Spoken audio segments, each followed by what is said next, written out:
long time ago in North Sumatra, there lived a poor young man in a valley. He had no parents, but the valley was beautiful, and everything he planted there grew wonderfully.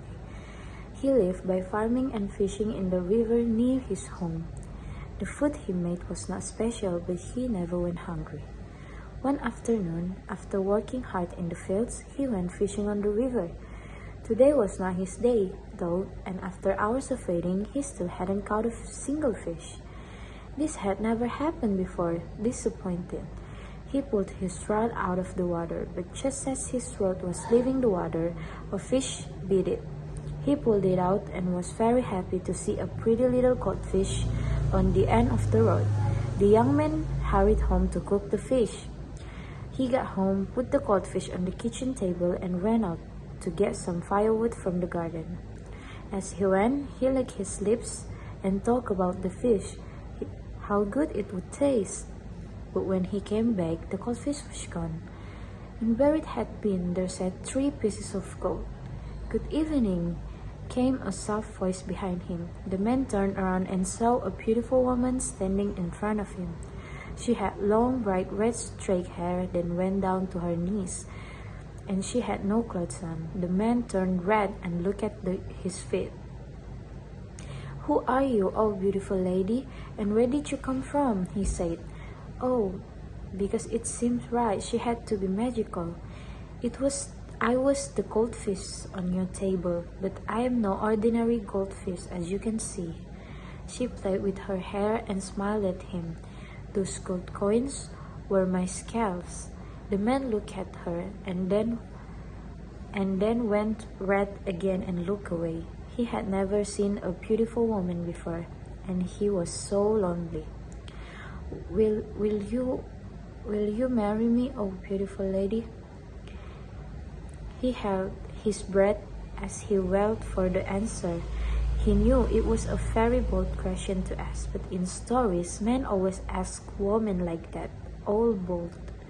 But the woman laughed. "I thought you would never ask. Believe me, it is a lonely life when you are a magical goldfish. I was waiting for someone to come and put their rod in my water, if you understand me."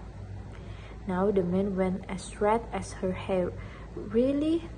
"Yes, but there is one condition." Suddenly her smile disappeared, and the air in the room felt heavier.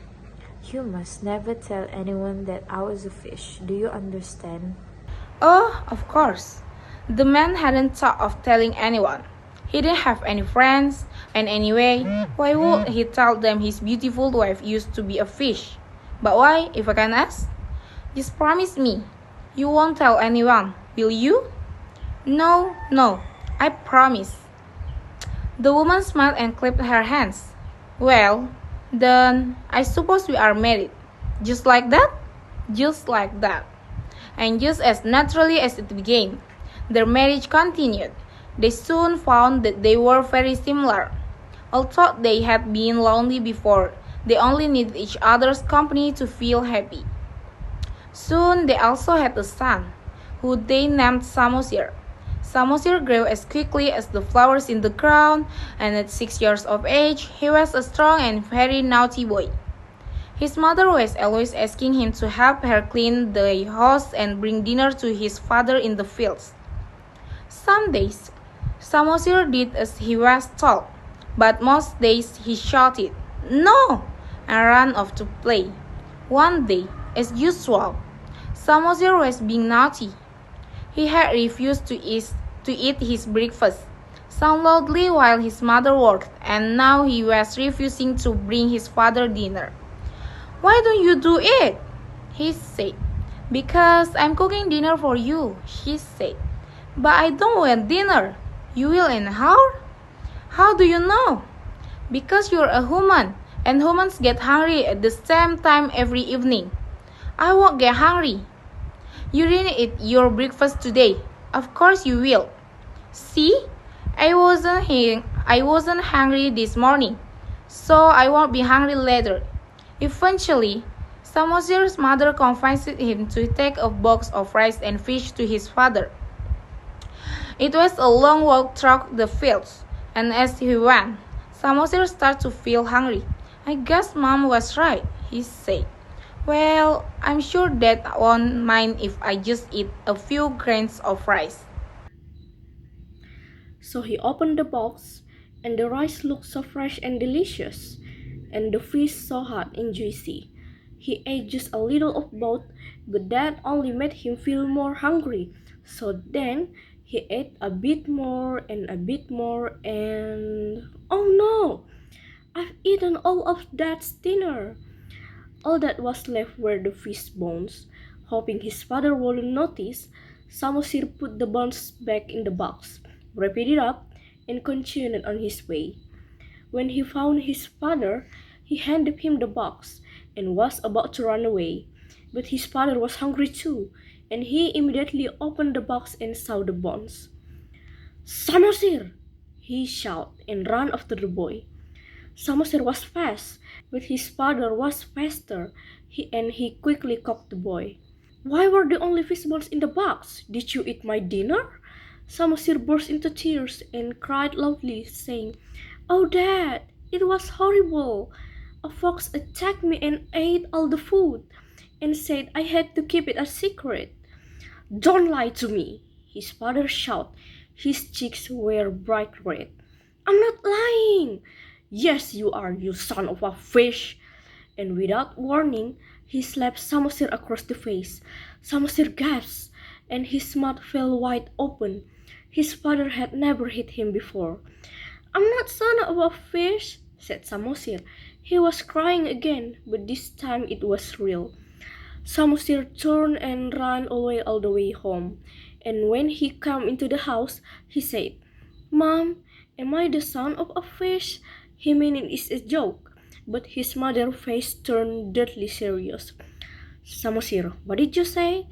I said, am I the son of a fish? They just said it to me. His mother started crying silently and put her arms around him. He has broken his promise. What? You really mean I am the son of a fish? He looked up at her face. But you're not. But as he spoke, his mother's face started to change. It looked smoother than before, and the light shone on it in a strange way. After picking up the box, Samosir's father thought about what he had said.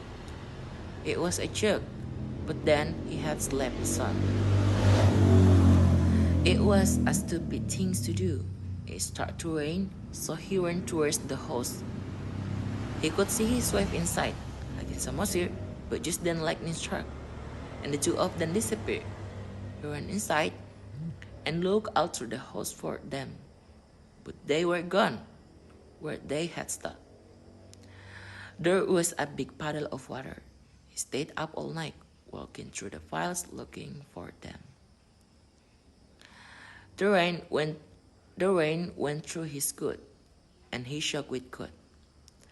But he did not find them. When finally gave up and went home, he found that all the gods' coins in the house were gone. It was only then that he realized just what he had done. The rains continued for weeks, but the man fell into a deep depression. He lay in his bed and listened to the rain and thunder outside, and cried. He did not work in the fields or catch fish, and sown the small amount of rice he had was gone. Not that he married, because the rains were so heavy. It came like a fire, and the valley started to flow. The man stayed in house for as long as he could. Surely the rains would eventually stop. But they didn't, and finally had stopped with swim for his life. Finding the dancing waters and heavy rain, he didn't last long, though, because his will to life had disappeared with his wife and his son. The man was paddled down under the waters and never come back up. Still the rains went on and on, until the beautiful Avili eventually turned into a lake. When the rain stopped, people come to see the lake. that had formed. Although the man had no friends, some people knew about him and his strange but beautiful wife. They knew he had died alone and miserable. Although they didn't understand where his wife and son had gone. Because of his sad story, they called the place like a Toba. Toba the man ungrateful, and over time the name changed to the Lake Toba.